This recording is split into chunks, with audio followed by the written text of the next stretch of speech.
Hey guys, it's Cody and it's time for our capsule sermon. And I was out here in the shop cleaning up from the weekend from working on Clancy's truck, and we're getting ready to start a new week. And I got to thinking about how in today's times there's always something going on where we're afraid of something, or we're afraid of doing the right thing because we're worried about what the repercussions might be if we stand up for what's right.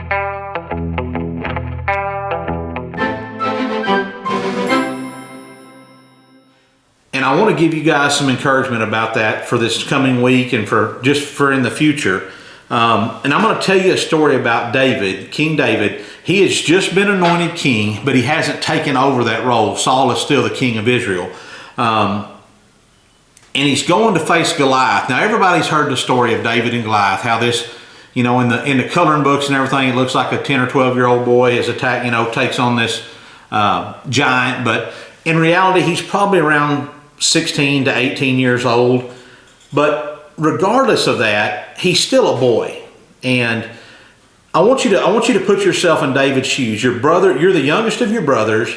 Your older brothers have gone off to fight the Philistines, and you're still at home tending the sheep for your dad, the flocks. And he says, hey, take some of this food up there to your brothers. So you take it up there. You're kind of excited to go see your brothers. You're going up to the battle lines to see what's going on. And when you get there, there's this giant of a man who's been out there for numerous days, yelling at the army, God's army, your army, telling them they're dogs, they're scared to death, that they won't fight him. Just, is there not a man among you that'll come out and fight me?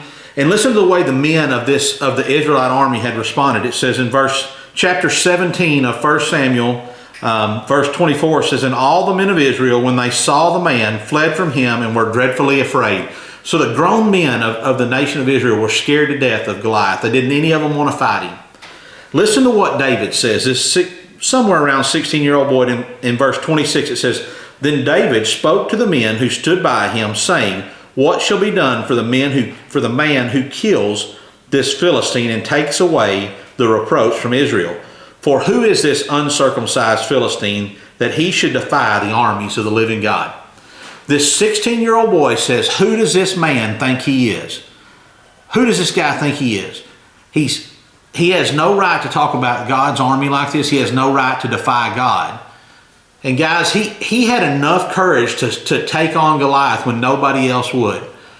So what I'm going to take from this, and what I hope you take from it, is that no matter what the odds look like, no matter how insurmountable they look, when God is behind you, there is nothing that you cannot accomplish. And it is our responsibility, no matter how many people are around us, if they deny what is right and they don't want to go along, they're scared to speak up because there's an injustice happening.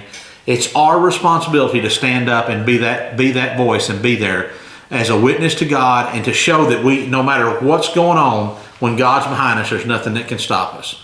Guys, I love you. God bless you, and y'all keep praying.